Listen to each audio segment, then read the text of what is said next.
Il a été bien sûr question de la construction d'Inga 3 où s'est rendu le haut fonctionnaire américain au cours de son séjour dans le pays, mais d'autres aspects de la coopération ont également fait partie des jeux des questions-réponses avec des journalistes.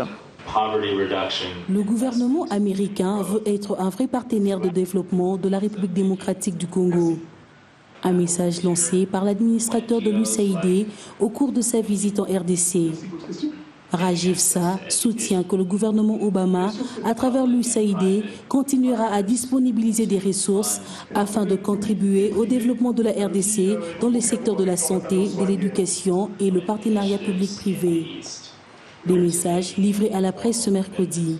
Par exemple, pour ce qui concerne la santé, notre but c'est de pouvoir aider 420 000 enfants âgés de moins de 5 ans afin qu'ils puissent bien sûr croître normalement. Et bien sûr, pour ce qui concerne l'éducation, c'est de pouvoir faire en sorte que des millions d'enfants supplémentaires aient accès à bien sûr une scolarité normale et aussi à pouvoir élargir cet effort à l'horizon de 2015. La deuxième préoccupation, c'est par rapport... L'administrateur de l'USAID a, au cours de cet échange avec la presse, évoqué le partenariat d'une hauteur de 4 millions de dollars américains qu'il vient de signer avec la société minière Barro afin de formaliser légalement l'exploitation artisanale de l'or dans cette partie du pays. Une personnalité de l'Amérique du Nord termine sa mission en RDC et une autre arrive fin mandat. L'ambassadeur du Canada est allé présenter ses dernières civilités au Premier ministre, le diplomate canadien, sur le parvis de l'hôtel du gouvernement. C'est un travail pour lequel on est associé depuis déjà longtemps et pour lequel et ma succession et la personne qui va prendre ma place et la nouvelle équipe qu'on a ici au Canada pourront travailler en étroite collaboration avec l'équipe gouvernementale dirigée dans le contexte actuel par le Premier ministre Matata.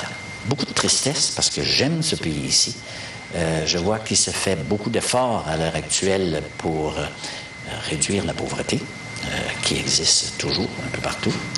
Mais les engagements qui ont été pris pour faire du pays un pays certainement émergent en 1930, une économie développée en 2050. Est-ce que j'ai dit en 2030, j'espère? En 2050, une économie développée, une économie à revenu intermédiaire déjà en 2016. Ces engagements-là qui sont pris sont réalistes et je pense que si on pouvait maintenir la croissance au cours des dernières années, 7-8 dernières années, on a maintenu une croissance à 6%, mais si on pouvait aller dans le double digit pour les 5-6 prochaines années. Au-delà de la coopération outre-Atlantique, Kinshasa se rapproche aussi de Yaoundé à la faveur de l'exposition depuis hier à la Foire internationale de Kinshasa des produits made in Cameroun. Des consommateurs congolais ont ainsi le loisir de découvrir les produits fabriqués dans ce pays, de même que les investisseurs congolais sauront se faire une idée des opportunités au Cameroun. La coopération économique et commerciale entre le Cameroun et la République démocratique du Congo reste en deçà des riches potentiels qui regorgent. Les journées économiques et commerciales camerounaises qui se tiennent à la Fikine est une manière pour faire découvrir des ressources et faire saisir des opportunités d'échange.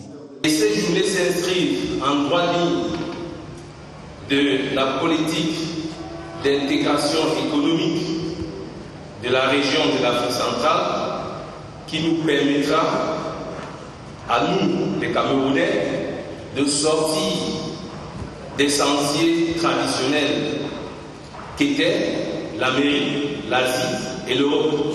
Le Cameroun sera représenté durant 5 jours dans plusieurs domaines, notamment l'agriculture, l'agroalimentaire, les textiles ou encore la pharmacopée.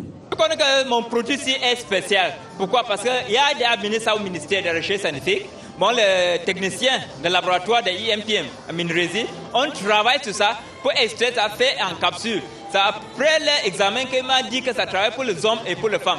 Express Union, c'est une agence, comme vous l'avez dit, camerounaise, qui est implantée ici au Congo en RDC depuis l'année 2009. Ils œuvrent, nous sommes de toutes les provinces de la RDC. Nous œuvrons dans le domaine des transferts d'argent. dans l'envoi rapide et fiable d'argent. Au niveau de la sous-région CEMAC, le Cameroun tient la tête de file. Et vous savez, parce que nous avons l'habitude de tenir dans la tête de file, nous avons compris qu'il faut un réchauffement des relations économiques avec la RDC à travers le commerce, d'où l'organisation de ces journées économiques. Vous voyez, il y a une présence camerounaise, mais elle aurait pu être plus nombreuse. Ça veut dire que les Camerounais veulent véritablement développer les affaires avec la RDC. Ces premières journées économiques et commerciales entre le Cameroun et la République démocratique du Congo s'inscrivent dans une démarche d'ensemble consistant à dynamiser la coopération bilatérale dans sa globalité. Les journées économiques et commerciales camerounaises en RDC ont plusieurs objectifs. Elles permettront en effet de mieux faire connaître les produits made in Cameroun sur le marché congolais et de procéder à une évaluation objective et sereine de notre coopération économique et commerciale. Pour cette démarche, le gouvernement de Paul Biya exécute un programme de grandes réalisations qui a été élaboré pour faire du Cameroun un pays émergent à l'horizon 2035. L'Afrique centrale est par ailleurs dotée suffisamment des ressources naturelles, mais en RDC, l'exploitation du bois s'effectue d'une manière qui fâche, car en toute illégalité. Évaluation des actions 2013, analyse du secteur forestier, la récente saisie du bois congolais en Allemagne, autant de questions traitées par la coalition nationale contre l'exploitation illégale du bois. Nous avons reçu les documents justement des lots concernés et que nous avons pu jeter un coup d'œil et qui ont montré certaines failles. Donc maintenant évidemment l'administration doit prendre ses responsabilités, compléter, examiner et donner sa position. Après échange et harmonisation de vues, des recommandations pertinentes ont été formulées en vue d'assainir le secteur, au nombre desquelles la mise en place d'un programme efficace d'identification des autorités politico-administratives, militaires et parlementaires et l'abrogation du décret portant création du Fonds national de promotion du service social. Même gouvernement qui a pensé à faire du patrimoine forestier un moyen pour le développement de ces communautés, aujourd'hui, par les biais du Premier ministre, on publie un décret qui va à l'encontre de ce qui a été publié par notre ministère. Nous disons non en tant que coalition, non, alors non à cela. Concernant les résultats en termes de plaidoyer menés par la coalition, des indicateurs restent non reluisants. Le ministère de l'Environnement, qui a en charge la forêt dans ses attributions et qui devrait lui édifier par rapport à tous les efforts que les partenaires internationaux et la société civile et le secteur privé ont fait pour qu'il y ait aujourd'hui des dispositions de partage des bénéfices entre les communautés locales et peuples autochtones et les entreprises forestières. À ceci s'ajoute la poursuite et sanction des contrevenants aux dispositions du Code forestier et de ses mesures d'application. Quant à l'ONG américaine Search for Common Ground sur financement de la Banque mondiale, son nouveau rôle d'activiste le conduit vers la défense des enfants dits de la rue appelés Shege ici à Kinshasa qui vont devoir bénéficier d'un encadrement efficient sous diverses formes. Reportage Bibi Chungoua. Plus de 40 000 enfants dits de la rue sont recensés à travers le pays, dont 20 000 à Kinshasa. Un tableau sombre qui ne cesse de grimper la flèche pour diverses causes. Au-delà de ces indicateurs au rouge, les initiatives ne tarissent pas afin de conscientiser l'opinion publique sur la question. L'unité de gestion du projet d'enfants dits de la rue vient de nouer un partenariat avec Search for Common Ground dans le but d'inverser la tendance. À travers ce partenariat, il est question pour Search for Common Ground d'assurer des productions radio-télévisées, des émissions sur les enfants dits de la rue, des tables rondes, des animations, des interviews et aussi un journal spécial que nous allons baptiser Journal de l'enfant, un journal présenté et produit par les enfants en faveur de l'enfant. Ce projet EDR, appuyé financièrement par la Banque mondiale, bénéfique pour 9000 enfants, actuellement dont 4200 scolarisés et 1054 réinsérés au sein de leur famille, se veut vider nos rues de ce fléau. Nous avons peur, une fois que l'enfant est réinséré dans la famille, qu'il y ait un cas de rechute. Et pour pallier ces cas de rechute, nous avons des suivis post-réunification. Il faudrait continuer cette démarche pendant au moins 6 mois. Et pendant ce travail, nous avons mis l'enfant à l'école, nous l'avons mis soit en situation d'apprentissage professionnel, et c'est cet accompagnement qui permet à la famille finalement d'ouvrir les portes pour le retour de l'enfant. Pour les bénéficiaires honorés par la cérémonie, ces derniers ont invité leurs collègues à les imiter. Les enfants qui sont dans la rue, je vous demande d'aller dans des centres de rééducation, qu'on puisse vous rééduquer. Moi aussi, j'avais les mêmes habitudes comme vous, mais en fait, j'ai un peu changé. Je suis devenu un autre David. Pas celui qui était dans la rue, mais je suis amoureux. Cette rencontre a été ponctuée par la projection du tout premier journal télévisé des enfants dits de la rue, produit et présenté par eux-mêmes.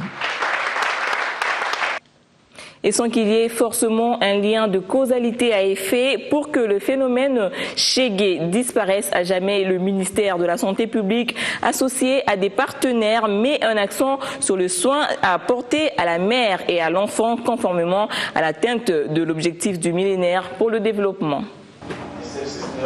Les experts du secteur de la santé de la mère et de l'enfant s'étaient réunis ce mercredi afin de présenter l'état d'avancement du cadre d'accélération de ZOMD, notamment l'objectif 4 et 5. La réunion de la Task Force SMNE révèle qu'il faudrait conjuguer beaucoup d'efforts afin de réduire la mortalité maternelle et infantile pour les 2 prochaines années. Il faut dire que nous n'étions pas sur la bonne voie. Raison pour laquelle on a initié un nouveau cadre d'accélération. Les tableaux qui nous ont été présentés montrent à suffisant que les interventions telles que menées jusqu'à ce jour, si on devait continuer dans cette même façon de faire, on arriverait jusqu'aux années 2035, et même au-delà, sans atteindre les résultats. Étant donné que la République démocratique du Congo n'est pas sur la bonne voie, les experts réfléchissent ensemble pour des résultats probants. L'équipe de la coordination a mis les stratégies pour réduire, pour accélérer. Ce sont les 6 stratégies que nous avons présentées. Et nous devons réduire, nous devons sauver 430 000 enfants dans 2 ans. Pour que nous atteignions d'abord l'objectif 4, qui est la réduction de la mortalité maternelle. Et nous devons sauver 9 700 femmes pour que nous atteignions en fait l'objectif. Il faut dire que le chaos, une stratégie mise en place par le ministre de la Santé publique, a ciblé 5 zones de santé pilotes sur les 515 que compte la République démocratique du Congo avant son extension dans tout le pays. Territoriales, les sessions budgétaires sont en cours dans les assemblées provinciales et le Nord Kivu se met en ordre de bataille avec un projet de loi financière pour l'exercice 2014 évalué à près de 200 milliards de francs congolais. Patrick Sialouha. Ce budget a été adopté par les élus provinciaux après qu'il soit passé en toilettage dans la commission économico-financière de l'Assemblée provinciale. Question de pouvoir donner au gouvernement Julien Paluku une véritable base pour le développement du Nord Kivu l'an 2014. L'honorable Sylvestre Nkuba Kahombo est rapporteur de l'Assemblée provinciale du Nord Kivu. Vous savez que dans ce budget, nous avons, après l'avoir adopté en plénière, nous avons donné un instrument important au gouverneur pour qu'il puisse appliquer sa politique de développement en province du Nord Kivu. Il y a par exemple des projets d'investissement qui sont consignés dans ce budget. Il y a des constructions de routes et des écoles, réhabilitation des routes et des dessertes agricoles. Tout ça, c'est pour l'intérêt de la population. Donc en gros, nous avons donné un outil qui va permettre à la province de fonctionner normalement. Comme nous sommes dans une période de post-conflit, je crois que cet outil-là était nécessaire pour permettre à l'exécutif provincial de mettre en œuvre tous ces projets. Sylvestre Nkouba Kahombo recommande au gouvernement provincial le respect dans l'exécution de ces budgets, tout en espérant à une année 2014 rose au Nord Kivu par rapport à ces budgets. Le gouvernement provincial fasse un effort particulier pour exécuter les budgets tels qu'il a été adopté à l'Assemblée du Nord Kivu. C'est-à-dire respecter les lignes budgétaires, respecter toutes les rubriques comme ça a été voté à l'Assemblée provinciale. Vous savez aussi que le gouvernement central doit opérer des rétrocessions en faveur de la province. Si toutes ces conditions-là sont réunies, je crois qu'il y a lieu d'espérer qu'il y aura un changement dans l'exécution du budget. Notons que ce budget est estimé en recettes et en dépenses à plus ou moins 196 milliards de francs congolais.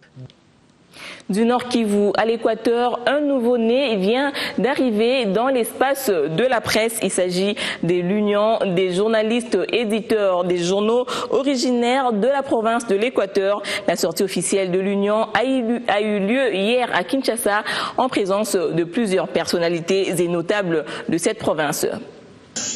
Le développement de la province de l'Équateur, les éditeurs de journaux originaires de cette province s'y impliquent pour contribuer à l'édifice. Ces chevaliers de la plume agiront désormais à travers l'Union des éditeurs des journaux originaires de cette province, structure mise en place pour la cause. Le chevalier de la plume originaire de l'Équateur ne pouvait rester insensible face au problème de la pauvreté indestructible qui ronge sa province. Initiative salutaire pour autorités notables, toutes tendances confondues. Je pense que tout ce que nous pouvons dire aujourd'hui, c'est d'aider cette structure à aller de l'avant. Il ne faudrait pas que la naissance soit immédiatement suivie du décès de cette structure. Un signal fort, estiment les autres, pour le décollage de l'entité. Un nouveau départ pour la province de l'Équateur, parce que, comme je l'ai dit dans mon mot tout à l'heure là, c'est qu'un journaliste peut brûler tout un village, tout comme un journaliste peut sauver un village. L'Équateur est en détresse aujourd'hui parce que nous disons que le tableau est sombre. Il faudra qu'on cherche des voies et moyens pour aller de l'avant. Et chacun de nous, fils et filles de l'Équateur, doit jouer un rôle dans son domaine. Et les journalistes de l'Équateur se sont dit, doivent se mettre ensemble pour qu'ensemble ils puissent apporter leur pierre de construction. La presse, un pouvoir aussi considérable, capable de transformer les choses, est invitée à plus de responsabilités. Parcourons maintenant les colonnes des journaux parus ce matin à travers les lignes. Nouveau gouvernement, l'ISAPO annonce Aubin Minakou, pressenti Premier ministre. Son nom est sur toutes les lèvres dans tous les salons politiques et le futur remplaçant du perchoir de l'Assemblée nationale serait un membre du PPRD ou de CCU. Des noms sont même cités, Emmanuel Ramazani Chadari et Lambert Mende Omalanga. Il est évident qu'après la signature de l'acte de Nairobi mettant fin au pourparlers de Kampala, les Congolais veulent voir le chef de l'État mettre fin au suspense en nommant le nouveau Premier ministre. Il le lui demande en guise de cadeau de fin d'année. Rendons-nous à Paris où le Soft considère que JB Mpiana a réussi déjà son coup de zénith avant de s'y être produit sur les réseaux sociaux. On ne parle que de ça avec plus de temps pour les opposants qui accusent désormais l'ambassade du Congo de rouler pour l'artiste. À la veille de la Noël, pro et anti se seraient fixés rendez-vous au Zénith. Ils seraient venus de France, de Belgique et l'Allemagne pour appuyer le concert ou tenter de l'empêcher. La page sportive dans cette édition s'ouvre par la Ligue nationale de football. Saint-Éloi Lupopo a courbé hier les Chines face à Don Bosco à Lubumbashi au stade Frédéric Kibasa-Maliba. 1-0. L'unique but de la rencontre a été l'œuvre d'Hervé Kamba qui a scoré à la 39e minute de jeu. Les deux équipes sont à égalité au nombre de points avec 13 chacune, mais Don Bosco jouit d'un avantage au goal différence. Le match compté pour la première journée de la manche allée. À l'entente provinciale de football de Kinshasa, nous l'avons annoncé plus haut, Nzaki Mwena s'est imposé hier au stade Père Raphaël de la Queutule devant Jeunesse Sportive de Kinshasa sur le score de 2-0. Dans la seconde rencontre, Olympique Club de Kinshasa a battu Rangers par 2-1. 2 rencontres sont au programme cet après-midi, à savoir Impact face à Jacques Héritage et Real de Kinshasa contre RCK. Et voilà qui met un terme à cette édition du journal. Merci de l'avoir suivi.